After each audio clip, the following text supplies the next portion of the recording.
passer.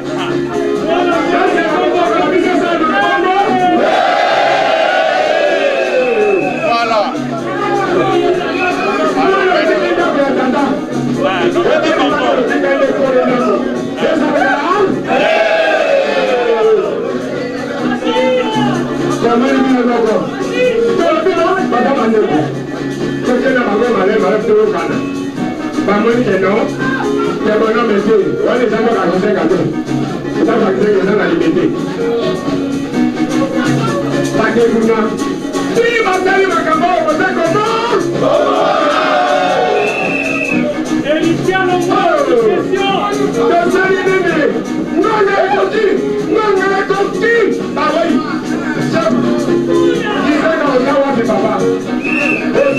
Azoya, Azali, Azoya, Azoya.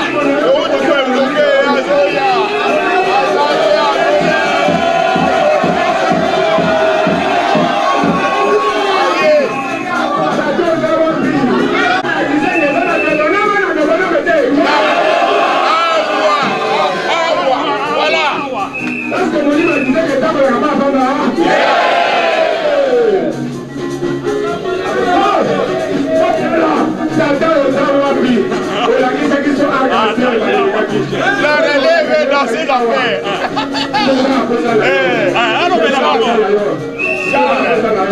Tu es en train d'enregistrer.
Merci, Madina, et après, on va se faire au peuple congolais, Madina, Moussika, Maïeba, Ole Kanapalu, Ole Palu,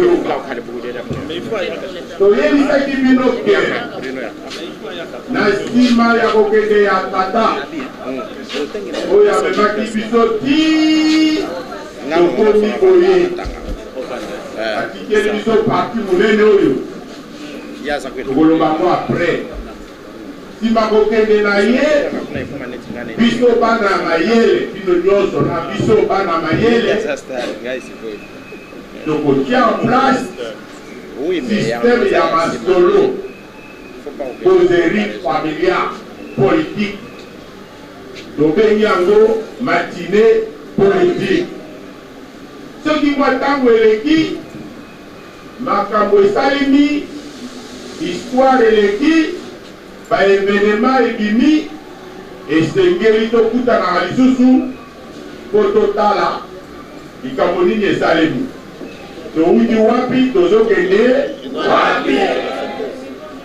Oui, il va faire la synthèse. Lingomba na biso, famille na biso munene, ekomi na niveau nini. Yango wana tobengaki parce que moi tango eleki, moi makambo mususu mpe esalemi, tolobi non.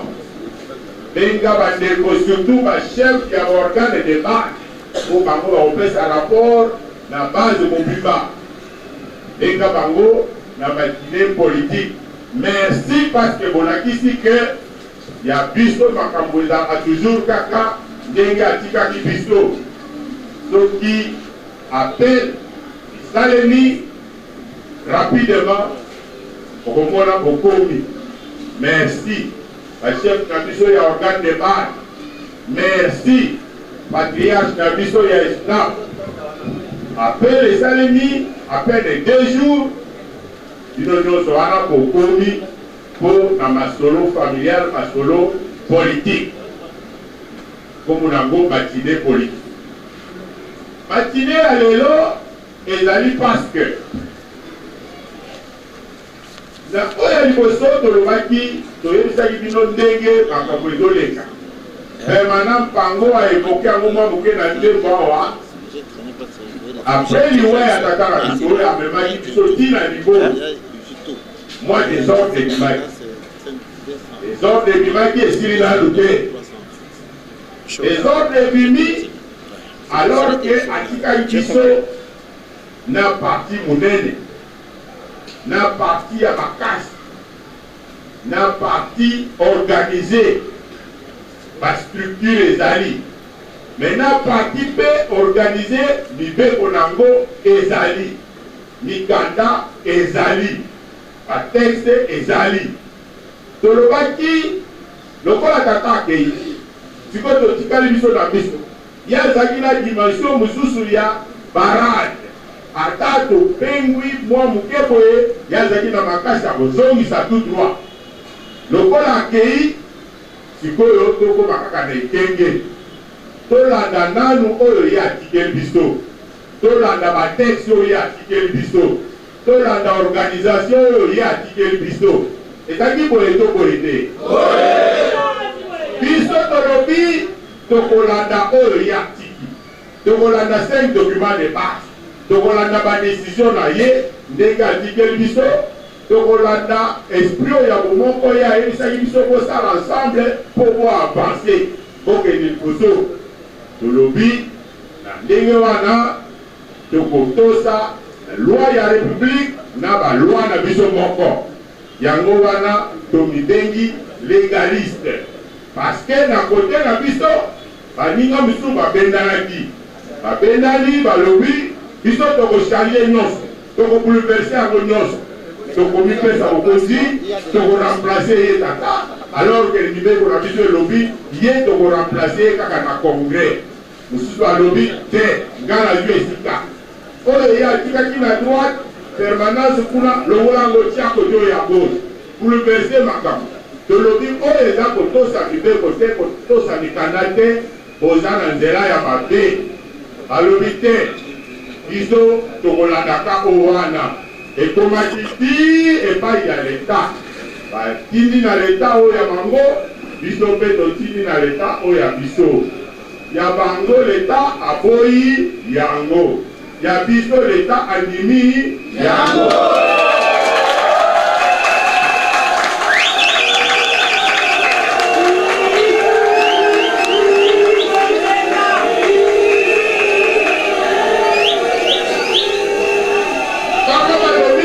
Bango balobi biso toza majorité, toza boye, tochange makambo. Tozwi moko na biso totie à remplacer secrétaire général chef du parti. Tozwi mususu akoma secrétaire permanent contrairement na décision ya secrétaire général chef du parti atikaki. Biso tolobi bongo te. Secrétaire général chef du parti eza vacanti na congrès. Secrétaire permanent atikaki yango quelque part na organisation na structure moko boye kotikala kaka kuna.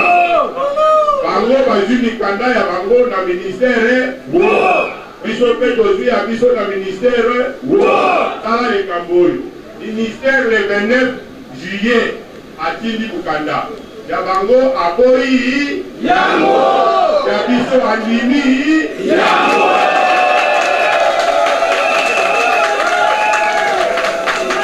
1-0.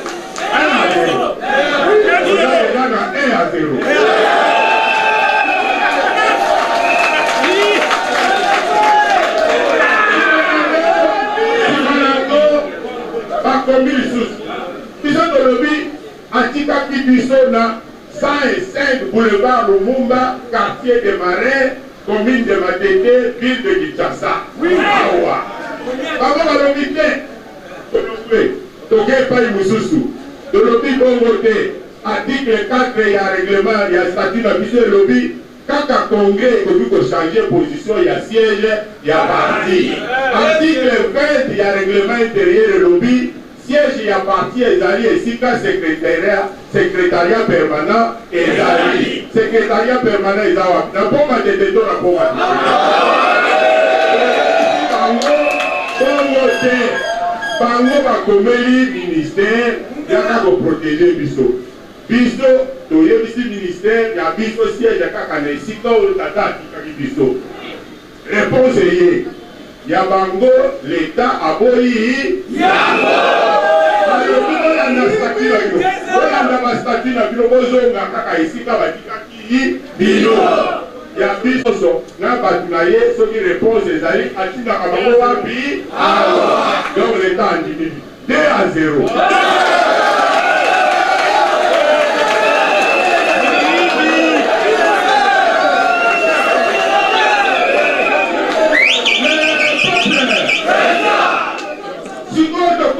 Troisième match. Troisième match. Tokobeli bango. Oyo boyo sala kume eza normal te. Tokomo détourner ba militant. Bozo embrouiller ba militant. Kuna te tata atikaki biso awa. Kobima bongo lizo riske okoma fazer. Tata atikaki biso fazer. Tata atikaki biso na ndako. Tokola libanda, tokopola mbula, mais kuna bozo lokanini. Tokomi, yami bozo, yami balé, bazo joie, réponse te, bazo changer te. Kuna kutu toyoki ke, bamusu bakomo kende kuna o, po bafutaka moi quelque chose. Est-ce que parti politique efutaka ba militant na ye?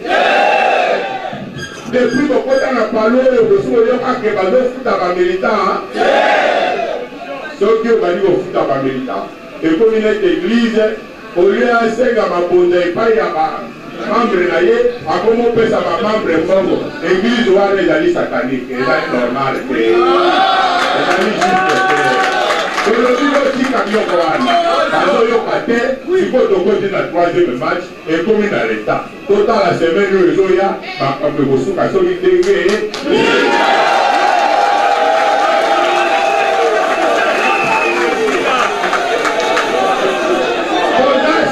On assure que vous faites à 3 à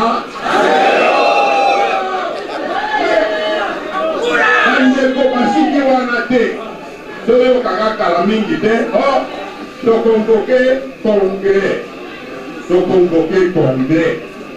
Mais na mikanda na biso ezaboli te, mikanda ezali kolanda mikanda. Ndenge toyebaka. Tanga mikanda tanga statut tanga réforme tanga règlement tanga décision tanga makambo kaka Melville anke tanga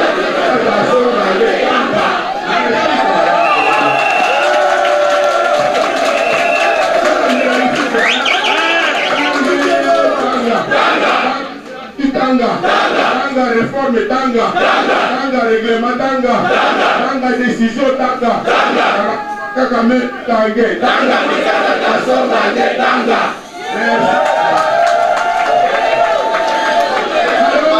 yango wana mpona likambo yango ya mbrouye bamilitant e ya mbrouye bandeko oyo ya presse oyo basalisaka biso mpona kopanza basango na biso yango wana comité exécutif parlemaki bengisa baninga bengisa surtout bachef ya organe de base tosolola na likambo wana yango wana na koloba boye toprépare eloko oyo etali congrès situation ndenge nini kocomprendre congrès ya parti lumumbiste unifié. Alors tokosala boye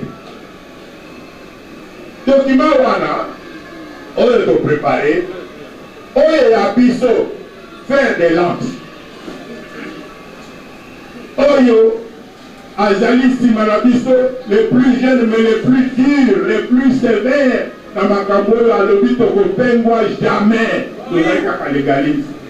Les plus jeunes na biso ya bapermanent camarade Célestin Ngoma akotanga ngo na français yeye na ye mpango moto apesana permanent mpango akolikula na lingala comme ça tokocomprendre problème yango ya congrès ezali ndenge tokoya koclôturer tanga mikanda tanga statut tanga réforme tanga règlement tanga décision tanga kaka me tange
Congrès du parti moniste unifié à Loissy.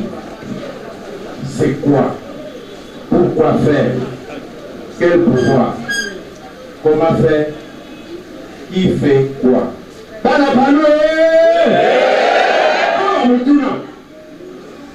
Congrès a parlé et il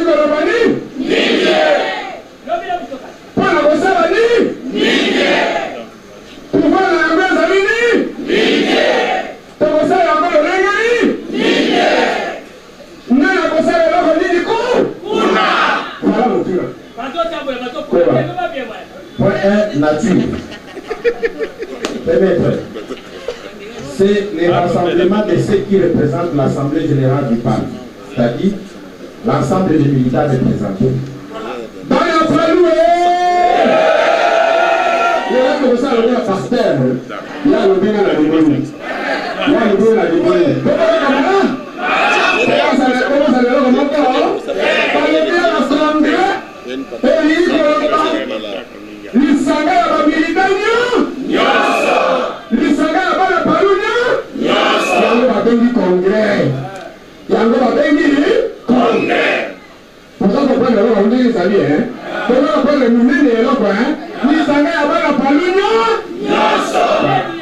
Deuxième tiré, c'est sur le plan juridique du parti, un organe de celui-ci, c'est même autre organe est au-dessus de tout le monde dans les partis.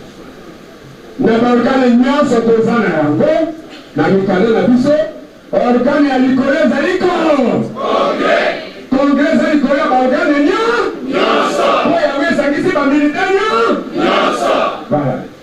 Référence statut, article 14, 22, 23. Deuxième tiré, réforme des structures, article 1. Troisième, règlement intérieur, article 8 et 11.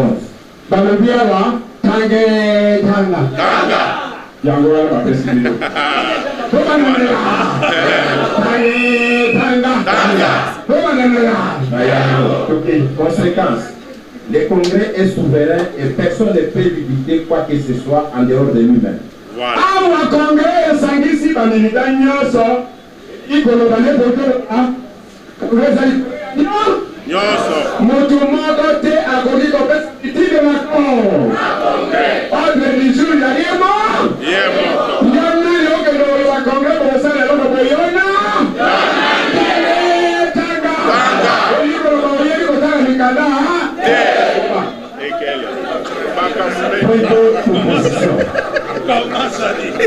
Ces membres statuaires sont 1. Les membres du bureau politique. 2. Les secrétaires provinciaux. 3. Les chefs de section. Bana palo na mikanda na biso kaka wana ototoloba to balobi tanga etanga paso otuki baku elikolo bautanga kango balobi banani yango bazali bamembre ya congrès soki bakonti kuna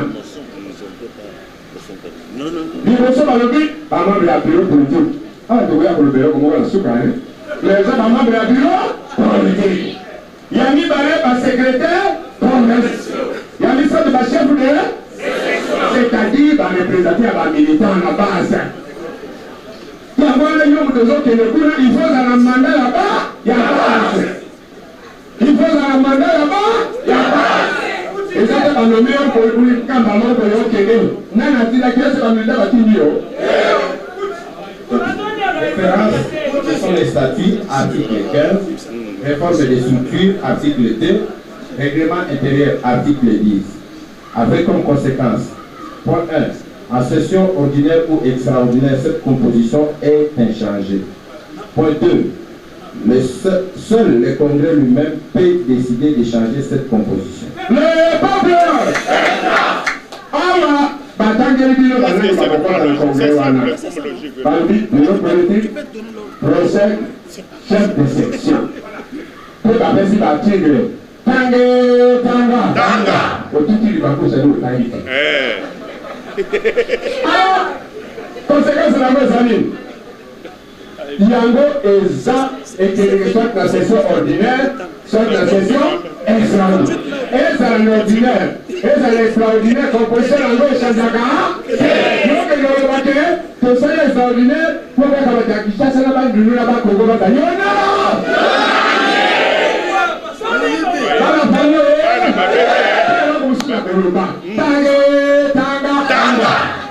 tanga règlement comment yo moto otangaka okende olobaka ozo convoqué congrès extraordinaire na mikanda na biso congrès extraordinaire ezalaka awa balobaki bureau politique élargi na mikanda na biso bureau politique élargi ezalaka oyo toyebi ezali congrès bakobengisa yango na session ordinaire na session extraordinaire leki o congrès extraordinaire ozwi yango tanga tozali batanga yango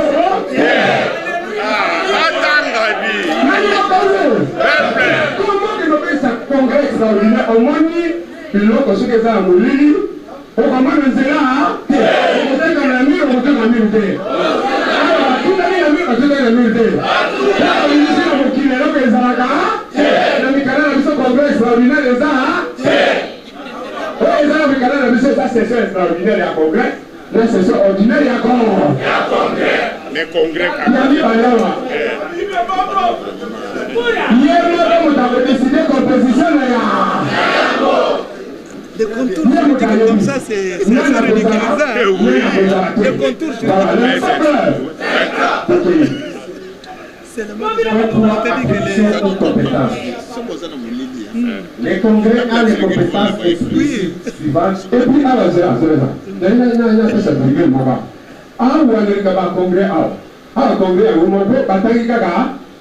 Bureau politique, secrétaire provincial, chef de section. Mais parti, c'est le Bakamayé les deux. L'ancien permanent Bazali, député Bazali, conseiller général Bazali, Bachalé Bazali, Bachel Bazali. Si vous avez un compte à connaître, bien, Bangoana, ce qui va continuer à Kati, Bavani, Balobipo, bisous que vous avez accès au procès que le chef de section là, bureau politique.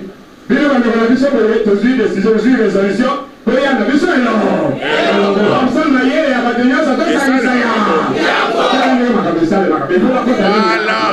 Tanga, batanga,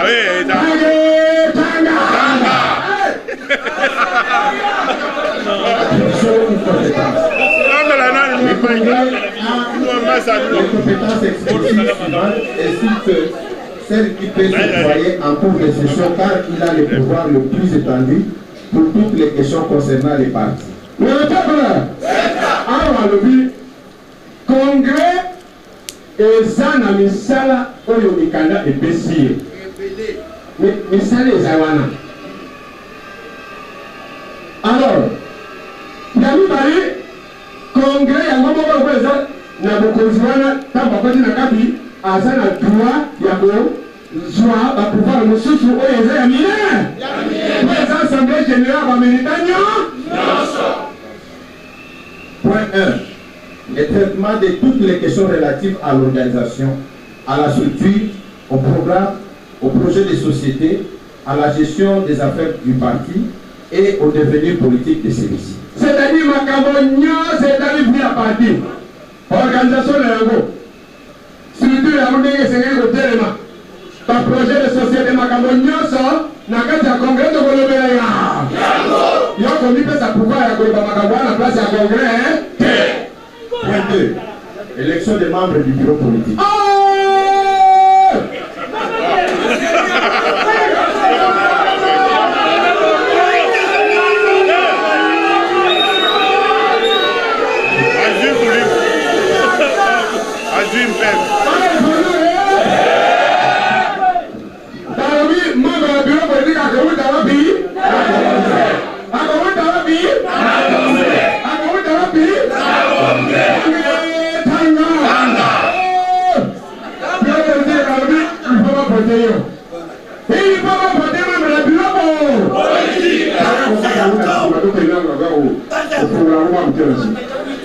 Point 3.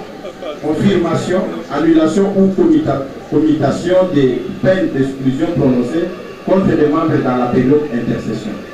Dans la période, bien. Alors, lui, les membres de camarade de chef en tant que représentant à congrès, après ce que Bango est tout. Alors, Bango. Alors, Bango est à congrès, ce congrès est, par exemple, trouvé à congrès, qui est biso Tolegi, Balim de Sabiso. Dans le congrès, il faut traiter le dossier là. Congrès, a droit, a pouvoir, il y a Kotala, Moutoyo, après il s'est parti. Moutoyo, a s'est poussé la malade. Alors, vous voyez, il n'a qu'à dire pas. Le congrès, a le pouvoir de la partie, on dit de Samoutou. Et ça va vous continuer. Prise d'acte de la démission d'un membre du bureau politique. Donc, ce qui membre du bureau politique a ou c'est-à-dire Bavota qui est la carte. Bavota qui est la carte. Congrès à Colombo, ce membre du bureau politique a dit bon, on va la démissionner. Congrès à Colombo, ça va, tout de suite, acte de ton dilia. Quel est le congrès? Fixation des montants de cotisation. Ah, par cotisation, congrès de Fisaka. Vous avez un chef de parti, par exemple, vous avez signé. Décision ya cotiser la cotisation ya parti. Pour les acquis membres ya bureau politique, la vote qui est dans 64 dans le congrès. En dehors d'ailleurs, mon vote qui a pouvoir cotiser cotisation n'a pas. Pour la vote qui est révision des textes du parti. Ah, oui, quand la mission non son congrès dans la pouvoir ya ko, tel ya ko ko ngisa ya. Décision de changement de la localisation du siège national du parti. Ok, siège la partie, congrès le pouvoir et la réforme des structures. Pour changer le format à congrès, il faut que les candidats changer en l'eau, ça pouvoir souverain, mais il y a individu pour changer en l'eau. Point 5. Convocation. Les congrès est convoqué par le président du comité exécutif du parti, secrétaire général, chef du parti. Ah! Est-ce que le bureau politique est revenu à congrès? Par le bureau politique est revenu à congrès? Par le président du comité exécutif Par exemple, il disait Kazaki président du comité exécutif. Pourquoi aller à Joaquin? Parce qu'il avait le pouvoir organisateur. Il avait le pouvoir de diriger, de gérer le parti. Donc il a accueilli le qui a suivi pour Alana qui est. Et le qui a accueilli. Nous avons président du comité exécutif à l'Union.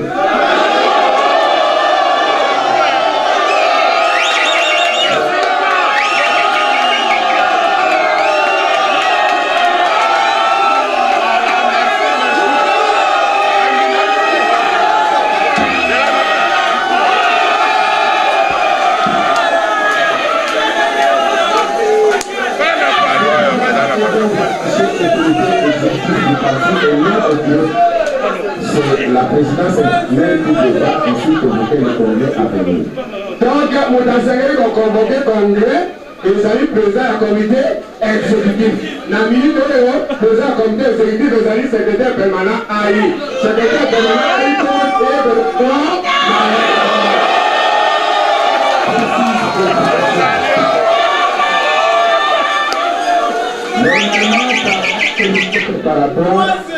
et non par une commission ad hoc. Le comité préparatoire fait des propositions à appliquer. La commission ad hoc est appelée à rendre un rapport à une autorité compétente. Or, ce qui fut mis en place, c'était une commission ad hoc pour faire décision PLSG GL 014 03 2020 du 25 mars 2020 portant nomination des membres de la commission ad hoc chargée de créer des conditions optimales pour l'installation du comité préparatoire du congrès. Donc, commission où vient à Tchaki Awa, où le camarade de Dorothée à Kambayango, Yango ti et Sengeli pour préparer Moussa et Yako. Yango et pour faire un rapport dans mon cosimo et Tchaki à la place. Et il faut des comités préparatoires. Comité préparatoire pour préparer la décision à appliquer, les macabres et Sengeli, budget, les macabres pour préparer ma camoufle parce que quand le congrès y est, et on met là, quand le congrès y est, vous savez ça, maman là. Alors, on va s'allier et ça, comité préparatoire, quand on va s'allier à tout, il y a convoqué par cette fille, on va faire la commission portant nomination des membres de la commission. Donc, chargé de créer les conditions optimales pour l'installation du comité préparatoire. Donc, il fallait pas préparer des comités préparatoires. Donc, on va sauter la comité préparatoire.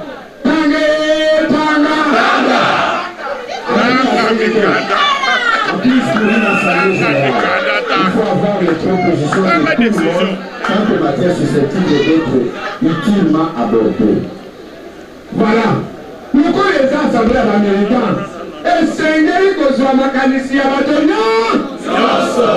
on consulte ma cellule, ma personne mécanicien là-bas.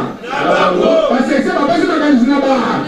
Au temps de l'ici, quand il y a ce besoin mécanicien à on va dire comité préparatoire, comité là, et ça y est, Moussa là. On va te demander. Tanga. Pour ça, on peut y aller besoin de l'Ivoire, mobile.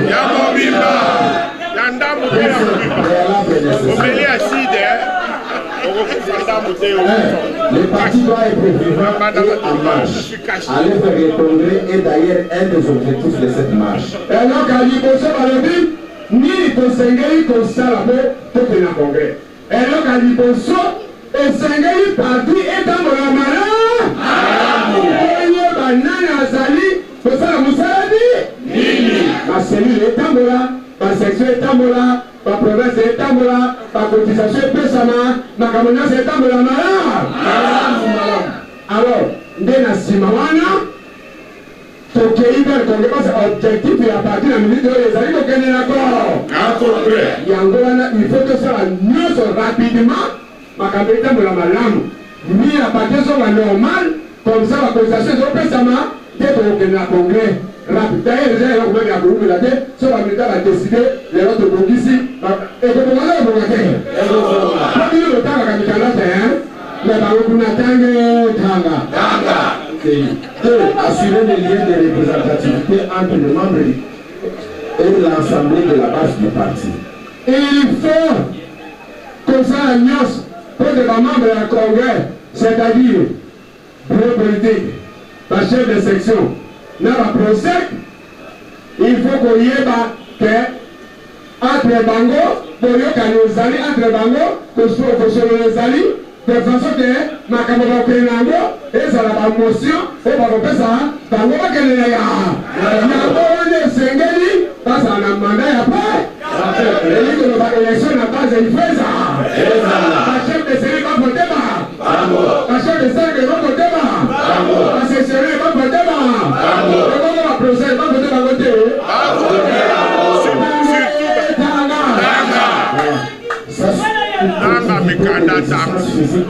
Et politiquement du Congrès.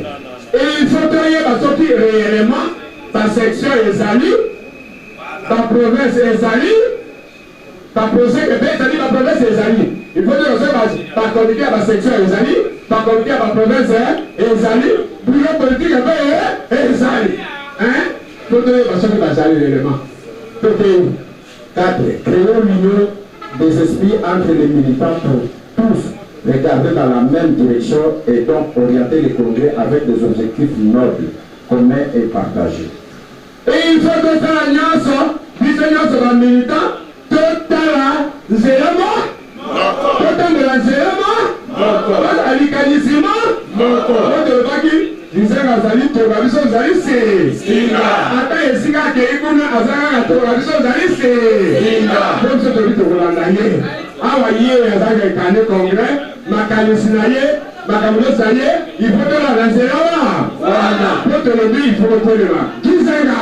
Immortel. Kizenga. Immortel. Kizenga. Immortel. Immortel. Immortel. Immortel. Wana yango. Oh. Voilà. 5.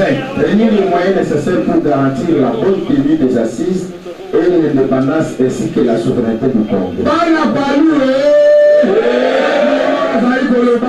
Son cotisation est confie, plaqué ça est confie. Quand c'est à Palou, nous avons la cotisation.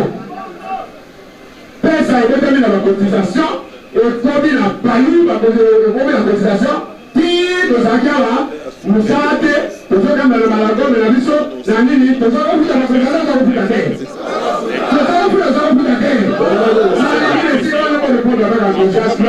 et c'est qu'il m'a moyen ça. Congrès, on a sorti le congrès. Et c'est qu'il sont là pour supporter. Ce qui te le dit là. Moi, le mot, moi, la parole, moi, $1. Pourquoi pas ça, pourquoi pas ça faire? Pourquoi pas ça, pourquoi pas ça faire? Ce qui me dit dans la congrès, mon code, il y a souverain. Mbonge où débat nabi? Nabiso.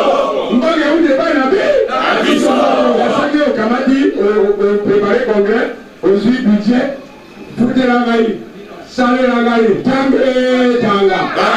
Nous allons comprendre le paquet au ministère. Donc, dans moyen et où débat nabiso. Donc, préparez-vous, normalisation à l'imposé à partir de nabiso, et amis, cotisation. Retourne de ma réunion en cellule.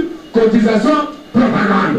Donc, pour tout ça, le congrès à pied, par moyen, fait ou dépend de du merci.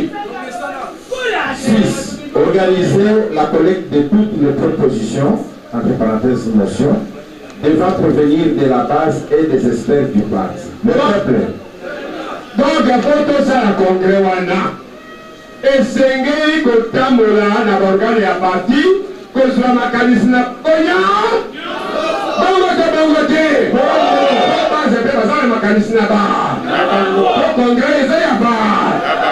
Donc il faut que nous soyons et puis par expert nous sommes à parti, par la manière de la partie que soit ma calisna. Voilà, nous avons. Fait à Kinshasa le 19 septembre 2020 le secrétariat permanent. Merci. L'essentiel de ce que nous avions dit aujourd'hui était de rappeler à l'opinion et aux camarades, principalement, du parti Lumumbi signifié que un parti politique, c'est d'abord ses textes.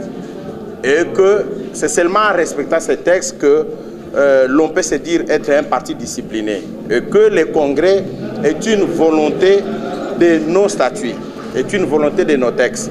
Que le congrès ne peut pas se faire selon la volonté de qui que ce soit, mais le congrès se fait selon les prescrits de nos textes.